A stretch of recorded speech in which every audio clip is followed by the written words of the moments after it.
Ya, continuamos entonces con la clase de hoy. Me preguntaron por la tarea que pido las diagonales, pero no tienen carga para enseñar las diagonales. De todas maneras, hay un mínimo razonable para establecer. Las diagonales tienen en general que cumplir la razón 8 espesor no, porque son muy redundantes, pero tienen que cumplir el esbeltez global. ¿Ya? Si tienen que cumplir el esbeltez global, ¿cierto? Además tienen que tener un tamaño suficiente para que les quepa un perno. Por lo tanto, menos que un L8 no pueden poner porque no les cabe perno. Así que con eso ya pueden tener. Bien, el tubo. Nosotros dijimos que esta cosa tenía una carga de compresión que me dijeron que era de ¿cuánto? Ya se me olvidó. 18,6. 18,6. Esto menos 18,6. Ahí sí. No tiene momento esta cuestión.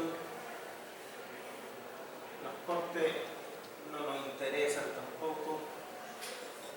Ya. Aquí es donde hay que tener un poco de cuidado, porque los tubos tienen que ser tubos que existan. Esto no pueden poner cualquier diámetro y cualquier tamaño. En general, los tubos estructurales son hechos de acero A36 y uno los puede sacar del catálogo hecho sin ningún problema. Pero en la práctica es muy común que la gente ocupe tuberías para diagonales estructurales. Y entonces ahí uno tendrá que sacarlo de los catálogos de tuberías, cañerías, ¿cierto? Donde se miden pulgadas, se miden esquemas, 40, 80, etc. Entonces hay que tener harto cuidado con lo que uno ocupa. Yo les recomiendo primero pasar por los tubos estructurales, que en general es el catálogo ICHA o el catálogo Syntax, y después pasarse a algunas otras cosas como cañería. Pero, les insisto, no es para nada raro que la gente reemplace tubos estructurales por cañerías. Y hay que tener cuidado, porque los tubos estructurales medimos el diámetro por fuera y en la cañería se mide el diámetro por dentro, o en algún punto extraño. Ahora, igual son redondos, son de acero, así que para efecto práctico no sé. En el ejemplo, yo ya había elegido alguno, así que vamos a elegir ese mismo.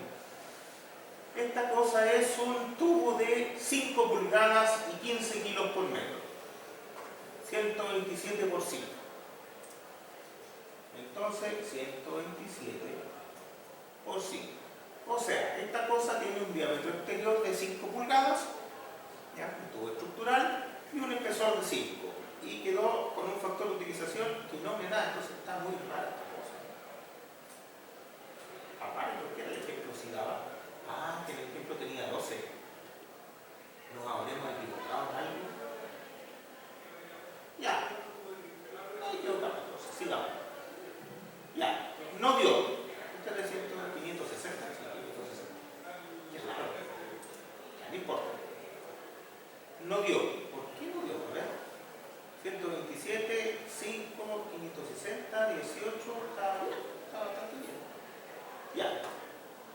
Razón de esbeltez global anda bien, esbeltez local anda súper bien, porque en los tubos necesito razones de hecho espesor que son diámetro versus espesor, y esta cuestión tiene razones de hecho espesor plástica por acá, de 55, hasta 87, estamos en 25, por lo tanto estamos súper lejos. Yo no sé si existen, pero le voy a poner 6 milímetros únicamente para ver si esta cuestión cumple y poder seguir haciendo el ejercicio. No me da. Qué raro que estamos tan lejos. Me llama mucho la atención. No sé si es de 6 pulgadas. Voy a pasar a 6 pulgadas. Vamos bien.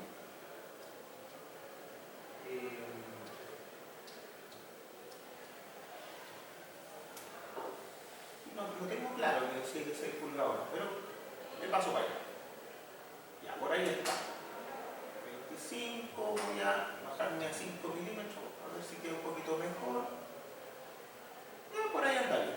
Ya, entonces aquí tenemos un tubo de 6 pulgadas, 5 milímetros, que pesa como 15 kilos, no, pesa como 18 kilos por metro.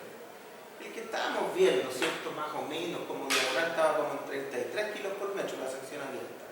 Por lo tanto, desde el punto de vista del material esto es bueno, pero lo más importante es que este tipo de secciones sí pueden cumplir la razón de hechos que son muy bien.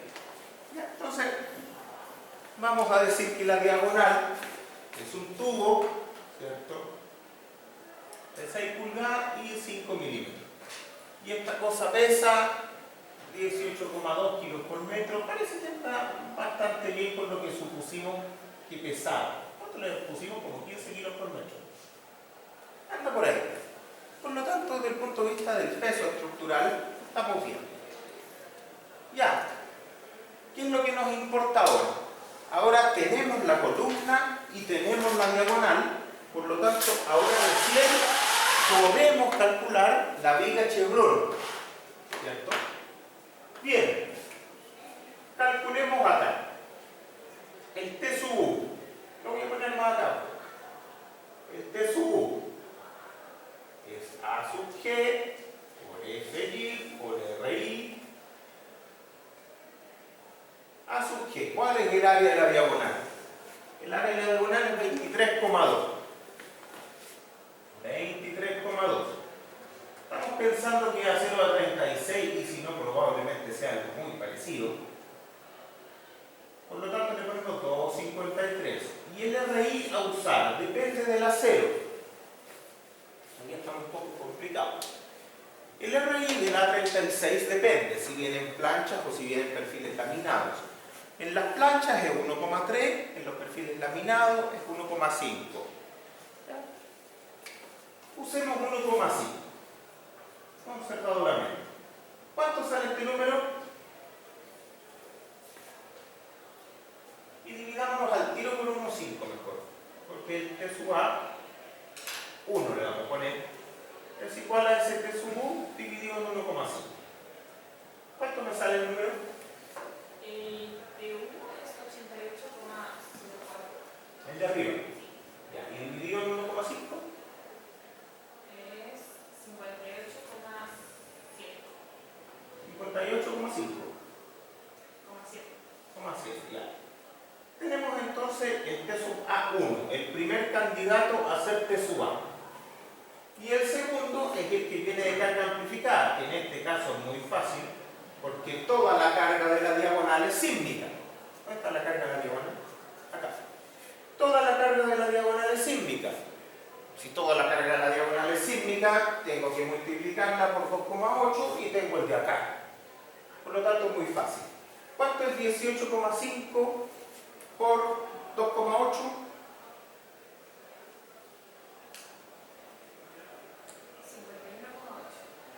51,8. Y entonces gana la carga amplificada. ¿Cierto? Nos quedamos con la carga amplificada. Anduvo cerca, pero nos quedamos con la carga amplificada. Si vamos a diseñar la viga Chevron para la carga amplificada, podríamos entender que la viga Chevron no va a ser capaz de tomar la fluencia esperada de la diagonal en tracción. Y entonces uno dice, bueno, no va a disipar energía. No, es una forma mala de entenderlo. Una mejor forma de entenderlo es decir, mira, lo más probable es que a pesar de que estas diagonales vayan a pandear en compresión, pareciera que no van a fluir en tracción. Y eso es bastante común en diagonales chilenas. Siempre pandean en compresión, porque es la manera de aportar la carga. Pero no siempre fluyen en tracción. ¿Ya? Bien. Está lo mismo como lo interpretemos, porque aquí estamos siguiendo la norma. Tenemos entonces cuál es esa tracción. ¿Qué nos falta? Calcular la compresión residual. ¿Qué hacemos aquí? Tenemos un montón de posibilidades. Lo que voy a hacer yo, para que salga fácil, es cambiar, y esto no tiene para qué seguirlo, pero aquí en la planilla donde decía FY, voy a poner FY por RI, 1,5. Listo. Por 1,5. Y me sale un F crítico partido en omega de 0,9. Listo. O sea, yo tengo que tener un 0,9 por 1,67 para tener el F crítico E. ¿Cuánto es 0,9 por 1,67?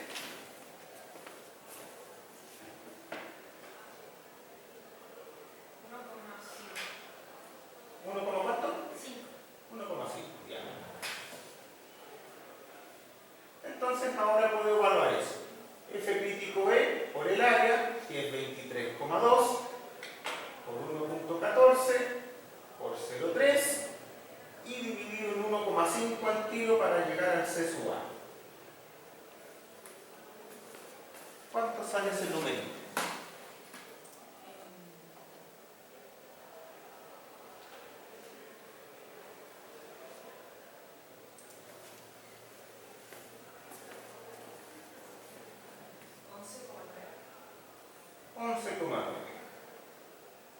Toneladas.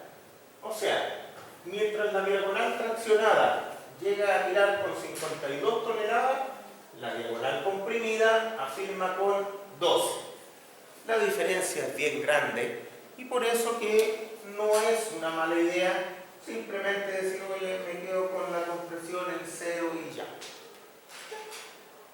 Bien, este efecto de desequilibrio genera dos cosas. Genera una carga hacia abajo en la vida, que va a generar un momento positivo importante, y genera una carga horizontal. ¿Ya? Vamos a evaluar, voy a borrar por aquí, para que no necesite.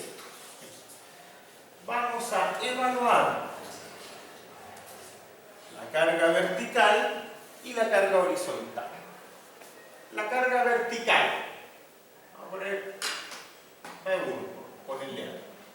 Ya, va a ser el C sub A, que haya ganado en este caso el 2, menos el C sub A, vertical, así que eso es seno de alfa. Bueno, y eso. Y la horizontal, el H1, va a ser ese 1, voy a hacerlo otra vez.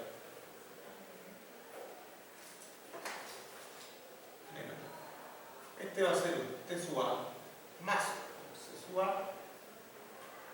coseno alfa. Ya. ¿Y cuánto valen esas cosas? ¿Me cuentan? ¿Cuánto vale el T sub A menos C sub A por seno alfa? ¿Y cuánto vale el T sub A más C sub A por seno alfa? Vamos a decir que el T sub A es 51,8.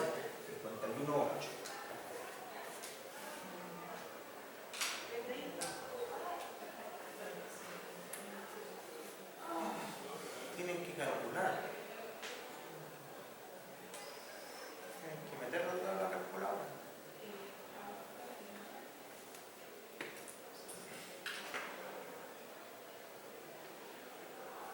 El B1 es 35,7. 35, ¿cuánto? 35,7. ¿Cómo así? ¿Y el otro?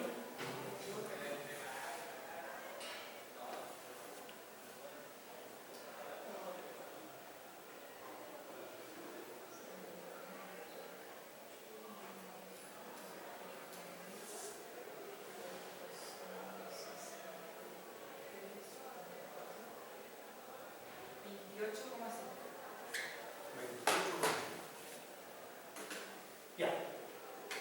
Entonces, el momento será, bueno, este es PL cuadrado cuarto nomás. B1, L cuadrado, que son 5, cuadrado cuarto. ¿Cuánto sale el momento?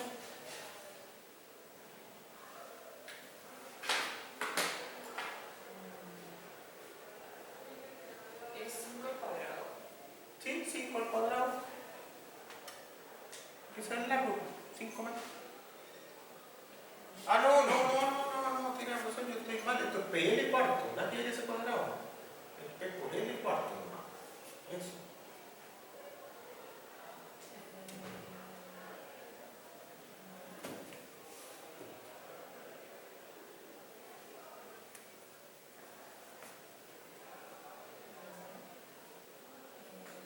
Eso da 44,63. 44,6 toneladas metro. Ya, entonces nosotros necesitamos una viga que sea capaz de tolerar los 44,6 toneladas metros en un LB de 5 metros, porque las diagonales no afirman a la viga en la condición de pandeo, que es la que a nosotros nos interesa. Entonces tiene un LB de 5 metros, ¿cierto? LB de 5 metros. Tiene un C sub B, que no es 1, eso es más o menos, ¿cuánto será? Como 1,3 del PL cuarto. Más o menos por ahí anda, ¿no? No puedo equivocar, pero por ahí anda. Un C sub B de un diagrama lineal invertido con un máximo al medio. Tiene más o menos eso. Compresión. ¿Qué compresión tiene? Claro, aquí entra una carga que es de 28,5. Pero yo no sé muy bien si los 28,5 se van para acá en compresión, se van para allá en tracción, se van a mitad para acá, a mitad para allá, no tengo idea. Claro, le dirá si haces más equilibrio te va a dar cuenta. Sí, podría ser, pero lo que típicamente hacemos es decir, ¿sabes? Voy a decir que en esta viga el P sub A es de 28,5 y se acabó el problema. Si esto es poco importante, eso es más que suficiente. Vamos a ver qué tan importante es. Lo que falta acá es un momento en el eje débil. ¿De dónde viene ese momento?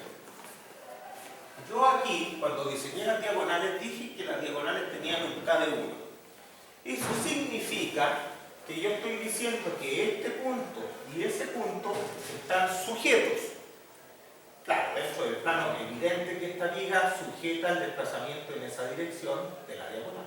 Pero fuera del plano, no es tan claro que esta viga esté sujetando a la diagonal.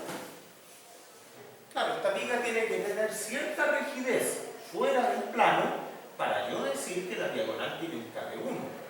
En particular, si esa viga es muy flexible fuera del plano, el K de la diagonal empieza a aumentar y empieza a ser mayor que 1. Para que eso no pase, yo le tengo que pedir a esta viga requisitos mínimos. Esos requisitos mínimos están en los apéndices de la ISC 360, ¿ya? Pero en la norma lo simplificamos, en la norma 2369, y lo que dice es, a esta viga, ¿cierto? Pidámosle una resistencia del 2% de la resistencia en compresión de la diagonal que se haya elegido. Es poquito, pero es importante para la viga, ¿ya? Y con eso nosotros garantizamos que esta viga tenga una resistencia fuera del plano suficiente como para que esta diagonal pueda cambiar. Entonces, vamos con eso. Necesitamos primero el C sub E. Nunca lo calculamos. Lo calculamos ahora. Necesitamos entonces el F crítico, por el área 23,2. Eso. Ah, y el 1,14 se me olvidaba. Y el 1,14 acá. Necesitamos eso. Veamos. Vamos a calcular aquí abajito el C sub E. C sub E, que es 23, lo voy a anotar aquí, 23,2 por 1,5 por el 1,14. Y hasta aquí estamos en el RFD, pero nosotros estamos calculando en ASD, así que lo dividimos por 1,5. ¿Y eso cuánto me da? 23,2 por 1,14. 26,45. 26,45. ¿Y el 2% de eso?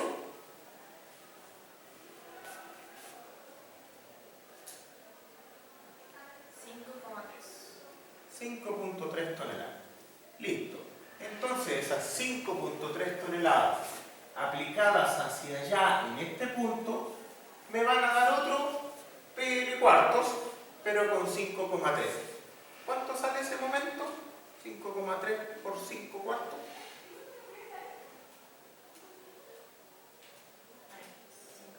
Profe, creo que es 0,5. ¿Cosa? 2%.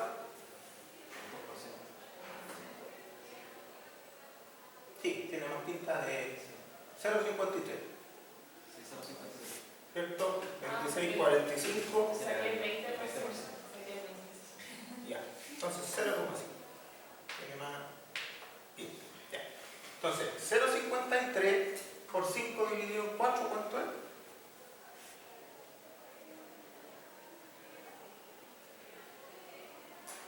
¿Profe, qué cosa?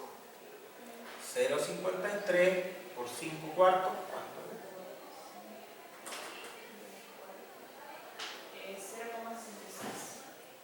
0,66. 0,66 toneladas menos.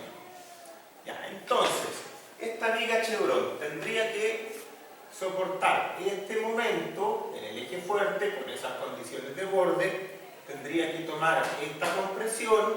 Bueno, la compresión también va a tener un KL de 5 metros porque las diagonales no afirman nada en ninguna de las dos direcciones porque están pandeando. ¿Ya? Y también va a tener un momento en el eje débil de 0,66 toneladas metros y en el eje débil no hay inestabilidad, así que da lo mismo. Entonces tenemos estas tres condiciones. ¿Ya? Momento en el eje fuerte, compresión, momento en el eje débil. Ya. Vamos entonces a elegir una viga para poder poner ahí. Entonces,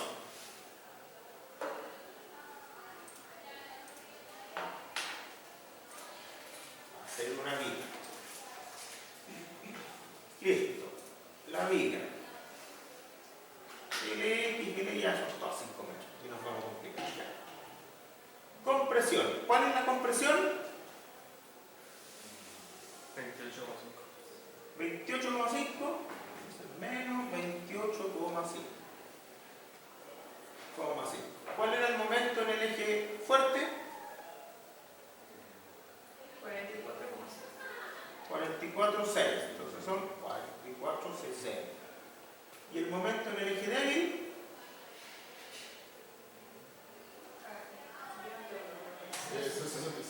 0,66. Ya, entonces aquí son 66. Listo. A 0 a 36. Veamos cuál es el primer candidato. Aquí le ponemos 1,3. Que no cambien nada, cosas para el tamaño de la vida que nos va a salir. Vamos igual. Ya, entonces un primer candidato razonable es un IN 70 por 107. Miremos. ¿Cuánto consume el factor de utilización a la compresión? 23%. Flexión en el eje débil, 6%. Flexión en el eje fuerte, 70%. Ya, o sea, esta cuestión está controlada fuertemente por la flexión en el eje fuerte, que es lo que uno espera. Ya, podríamos quedarnos con ese, ¿cierto? IN 70. Pero hay un problema, y esto es algo que podría ser un problema o no. Y es que la altura es muy grande. Tenemos un vano de 5 metros. Si le ponemos una viga de 70, podría haber problemas de espacio para pasadas, puertas, trazado eléctrico, cañería, lo que sea. Yo trataría, y es solo por tratar, de limitar la altura de esa viga más o menos al décimo del vano, para no quitar tanto espacio. En este caso, podríamos ver si alcanzamos a llegar a 50. Claro, son 20 centímetros menos, harto menos.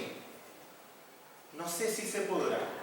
Veamos, probemos si uno de 50 nos sirve. En este caso, estamos en torno a un buen resultado de 120 kilos por metro.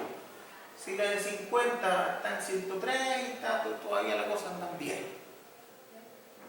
Veamos. Veamos si una de 50 es capaz de cumplir, no, me fui al otro lado. Una de 50 es capaz de cumplir estas condiciones. ¿Cómo anda por ahí? Anda cerca.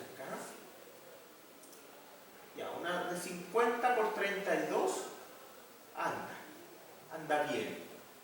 Tiene menos problema la compresión, esto es todo flexural y tiene una gracia también, que es altamente plástica. Por lo tanto, en el peor de los casos, esta liga va a plastificar de manera bastante estable en flexión. Por lo tanto, es un buen candidato. Es un bastante buen candidato. Ahora, insisto, el poner la viga de 70 inicial no es una mala decisión. La viga cumple, estamos todos contentos. Ahí está. La viga cumple, no hay mucho más que decir. ¿Ya? Simplemente aquí estoy proponiendo poner una viga que tenga una altura un poquito más controlada. ¿Ya? Y en principio casi porque sí. Elegimos la viga va a ser un IN de 50 por 132 kilos por metro, es bastante razonable, ¿cierto? También anda cerca de los 100 kilos por metro que nosotros supusimos al principio, por lo tanto esta cosa también tiene una evaluación del peso propio que es suficientemente buena. Bueno, con esto nosotros ya determinamos cuáles son las columnas, cuáles son las diagonales y cuáles son las vigas Chevron. Entonces tenemos relativamente terminado esto. Me gustaría ahora mostrar esto. Yo lo hice acá en detalle esta cosa. Y a ver qué salió acá. ¿Cierto? Esto ya no es a mano, bueno sí es a mano, pero tiene los cálculos hechos. Veamos qué hicimos acá. Probablemente salgan diferencias en algunos números. ¿Ya? Bien, lo mismo, zona 2, suelo, este es suelo C, ¿qué hicimos para suelo D parece? ¿No?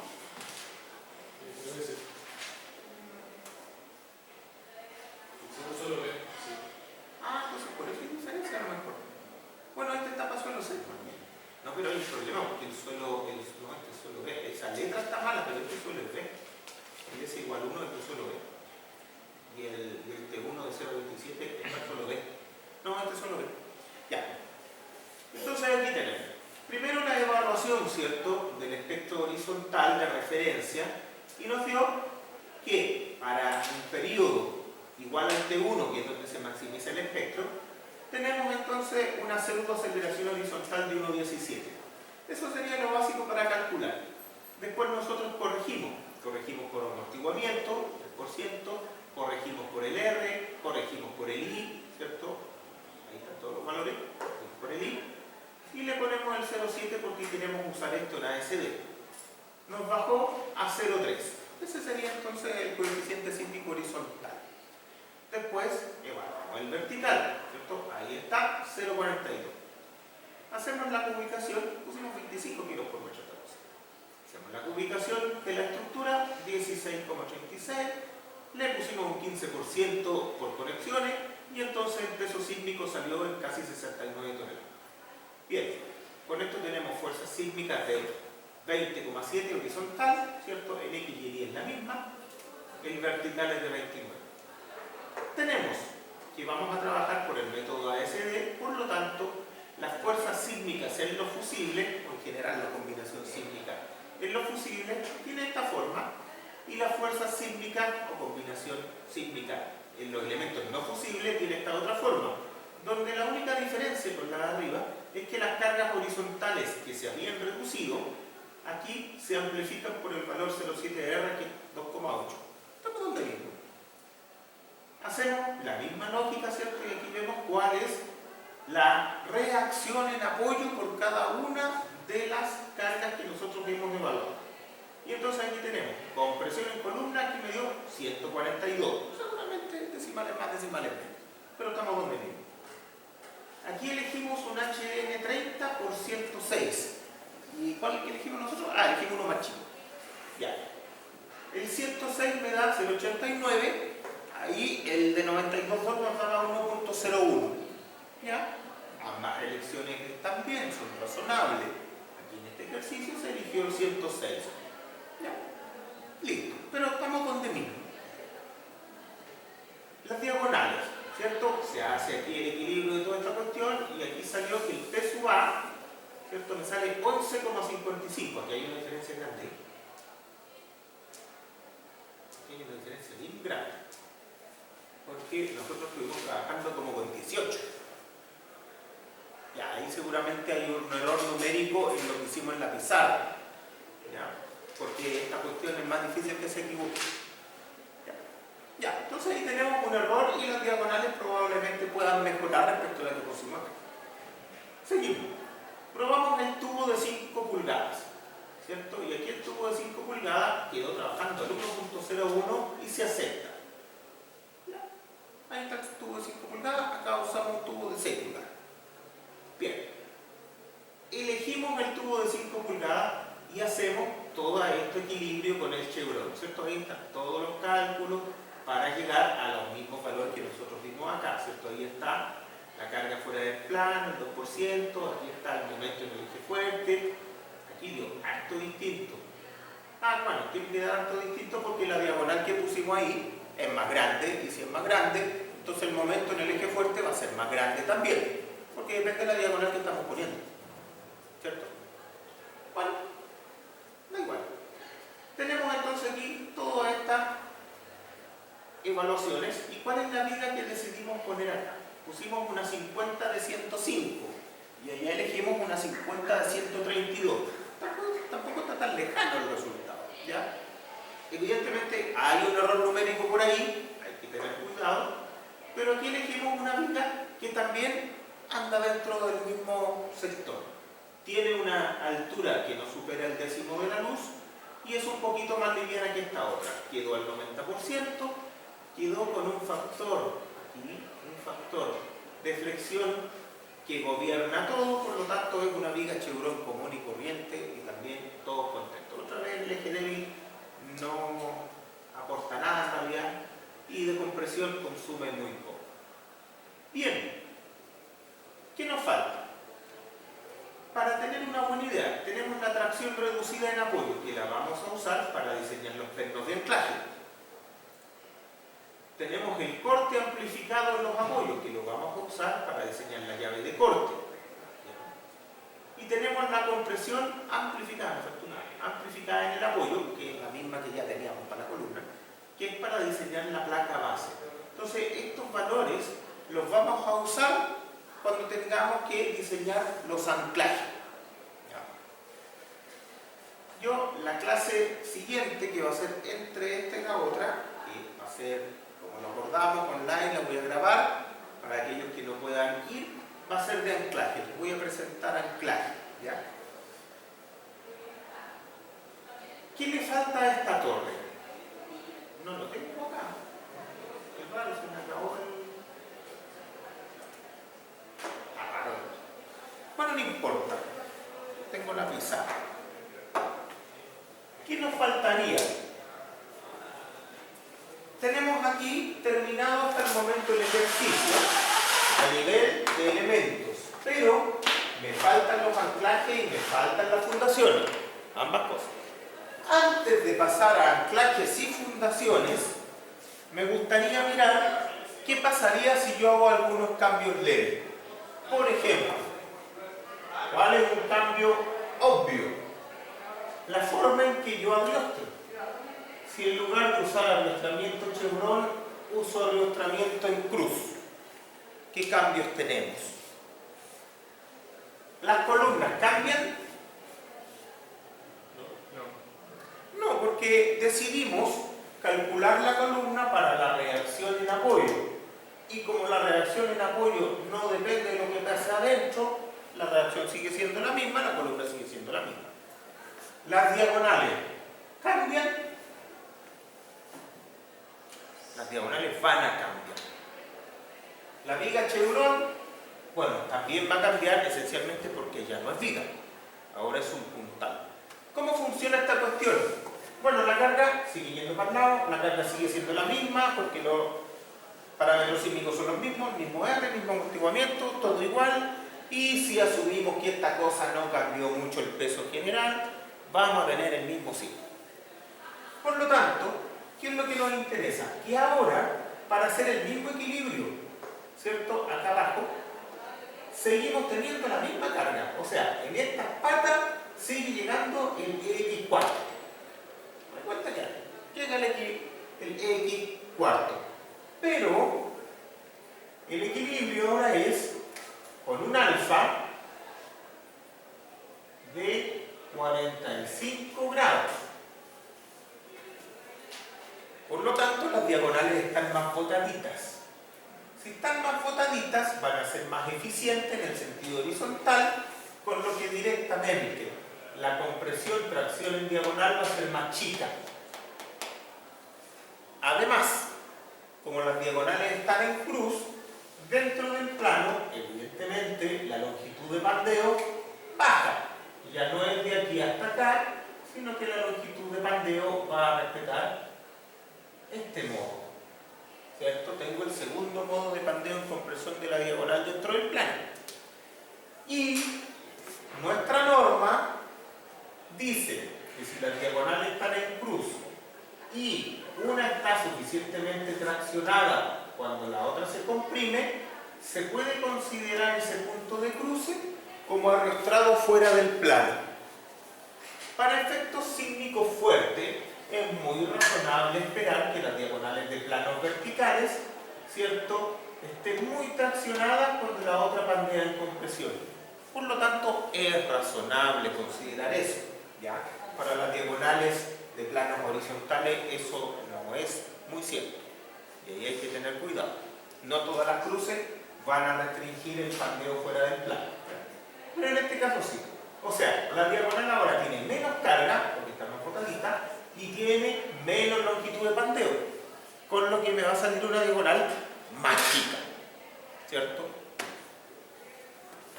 ¿Cómo calculo el palito de acá? Básicamente, también lo necesito para que luego de pandear las diagonales sea capaz de tolerar el desequilibrio post-pandeo que se genera. ¿Cuál es ese desequilibrio? Muy parecido al que tenía el chevron. Voy a seguir acá abajo. Muy parecido al que tenía el chevron. Pero ahora, ¿cierto?, voy a hacer el diagrama de cuerpo libre. Y claro, si miramos estas cruces y pensamos que arriba también hay cruces, ¿cierto?, voy a tener un tirón grande por acá, que es el TU, y por arriba voy a tener una compresión chiquitita, que es el CU. Por acá también voy a tener una compresión chiquitita, seguramente el CU, y un tirón grande del TU.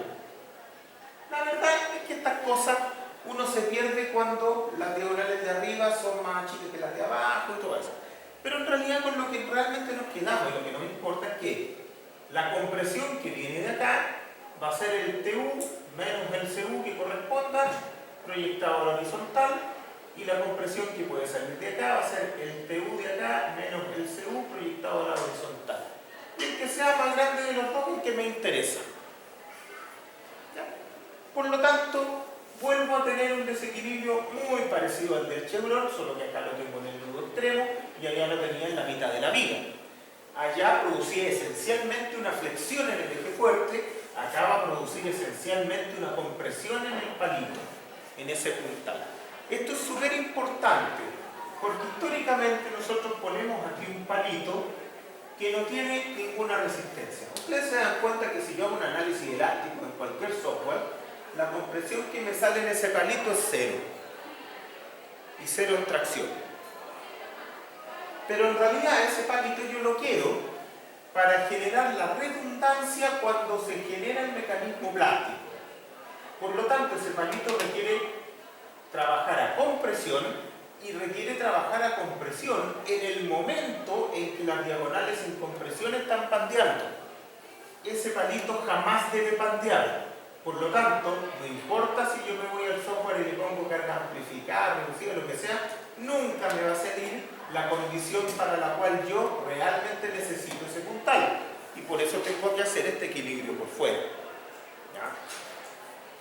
Bien, hagámoslo. Primero elegimos las diagonales.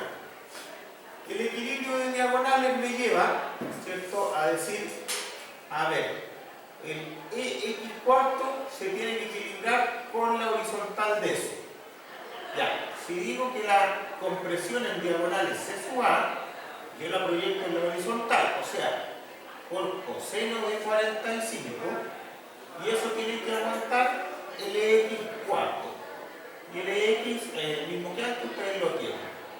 Entonces, el C sub A vale X dividido en 4 y dividido en coseno de 45.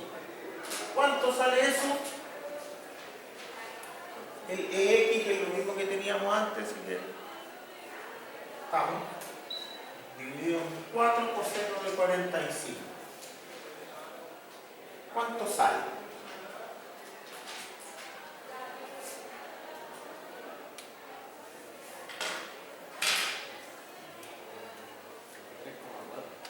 ¿Cuánto? 23,4. ¿Cuánto? 23,4. 23,4. Tengo 11,7. Yo le tengo 11,7. Ya, entonces es más con 11,7. Ya, dejémoslo 11,7 por mayoría de votos. Ya. 11,7. Tenemos la compresión de 11,7. Y ahora tenemos que, ¿cuál es el largo de la diagonal? Ahora 5 para acá, 5 para acá. Ya, entonces el largo de este tramo va a ser 2,5 por raíz de 2. Ese es el largo, ¿cierto? ¿Cuál es el largo de la diagonal? ¿Cuánto es 2,5 por raíz de 2?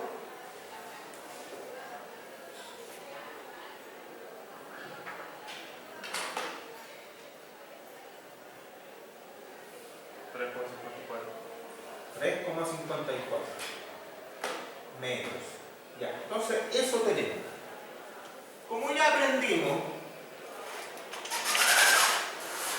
vamos a mirar un tubo, ¿cierto? Evidentemente los tubos de 6 pulgadas, 5 pulgadas son grandes, así que aquí vamos a partir inmediatamente por uno de 5 pulgadas. Perdón, de 4 pulgadas. Vamos a ver unos 4 pulgadas. Más o menos eso. Ya partamos con eso. ¿Cuál era el largo? 3,54. 3,54. Listo. ¿Cuál era la compresión? 11,7. 11,7. Listo. Ya, en 5 milímetros la cosa anda bien. Ya. Y en 4 milímetros también anda bien. ¿Cómo anda el lambda global? Muy bien. ¿Cómo anda el lambda local? Súper bien. Ya, por lo tanto, un muy buen candidato a diagonal es un tubo de 4 pulgadas con 4 milímetros. ¿Cierto? Un muy buen candidato a las diagonales en cruz, entonces sería un tubo de 4 pulgadas y 4 milímetros. La práctica, ¿cierto? Y aquí lo voy a parar. La práctica nos ha llevado, por instancia, a que este palito sea como mucho igual a las diagonales, ya que no tiene carga en análisis elástico.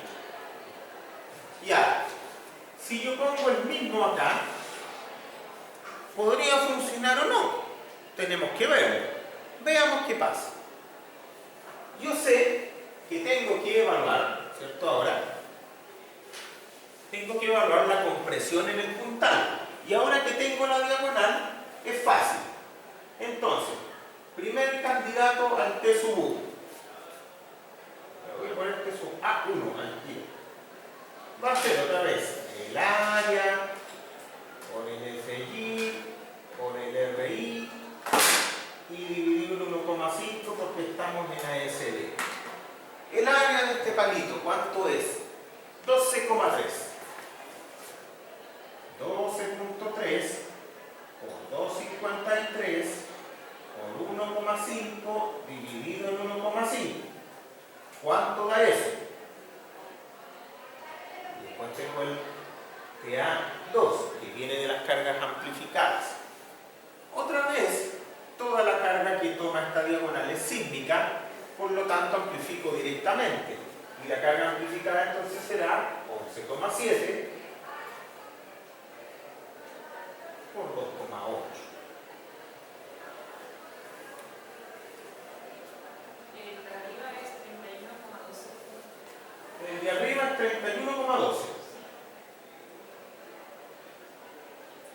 Y el de acá abajo,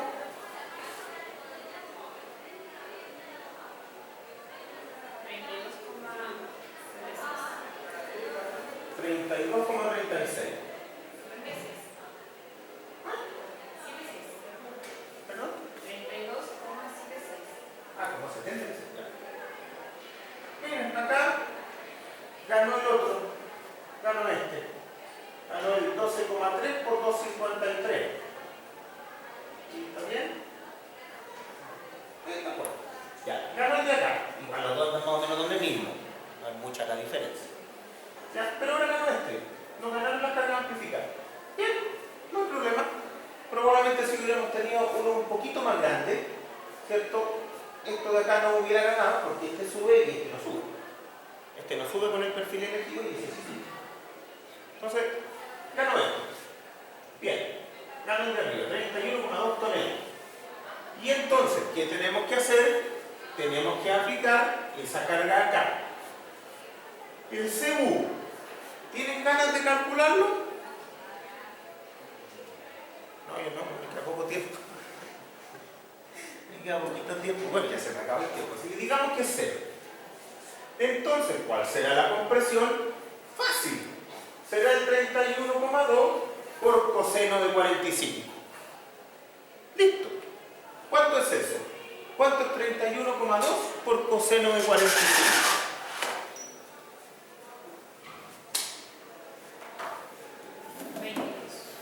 ¿22? Ya, entonces tenemos que ahora necesitamos un palito tubo comprimido a 22, pero ojo que aquí el largo de pandeo vuelven a ser 5 metros. 5 metros. Y si yo hubiera puesto el mismo tubito, la cosa no anda. Evidente, si tengo mucha más carga y tengo menos estabilidad, no me sirve, pero es lo que hemos hecho siempre. ¿Cuál es el palito de acople que debiéramos usar? Bueno, directamente me voy a pasar al de 5 pulgadas y 5 milímetros para ver cómo anda. Como anda, no anda ni cerca. Entonces me voy a ir al tiro de 6 pulgadas. 6 pulgadas con 5 milímetros. Ya, por ahí anda. O sea, un puntal de acople de 6 pulgadas por 5 milímetros, que es el mismo de arriba, es razonable como puntal de acople de las cruces. Ahora, si ustedes suman y restan, se dan cuenta que la estructura con elementos cruces y puntales resulta más barata. ¿Ya? No de una manera tan terrible quizás, pero resulta más barata, es más barata. ¿Y eso será extrapolable a cualquier condición? Es bastante extrapolable. ¿Cuál creen que se ocupa más? ¿El arrastramiento Chevron o el arrastramiento en cruz? No, se ocupa más el Chevron. ¿Por qué? Por las razones que hemos discutido varias veces. No todo es cálculo. La cruz funciona mejor y es más barata, por lo tanto la ponemos donde podamos. Pero el Chevron tiene una gracia muy grande y es que deja la pasada. Puedo poner puertas, puedo poner pasillos, puedo ponerla por correa transportadora, puedo hacer muchas cosas. Y eso lleva a que el arrastramiento Chevron, a pesar de que es menos eficiente y sale una tonta viga, me sirve mucho más desde el punto de vista funcional. ¿Ya? Y esa es la razón que se ocupe más. Ahora, evidentemente, si puedo poner cruces de manera cómoda, no corto el paso y esas cosas, las cruces tienden a ser un poquito mejor, más eficiente y también más estable en el comportamiento post-pandeo. ¿Ya? Pero el Chevron sigue siendo el que se ocupa mucho más por funcionalidad general de la estructura. ¿Ya? Bien, aquí tenemos entonces evaluado la torre con diagonales Chevron, con diagonales en cruz. Lo que nos queda para la próxima clase ya es meternos un poco en los anclajes y en la fundación. Entonces, antes de la próxima clase en sala, vamos a tener la próxima clase online y yo ahí me voy a meter en teoría de anclaje, que probablemente no lo han visto. ¿Ya? Eso, lo dejamos hasta aquí por hoy día entonces. Nos vemos.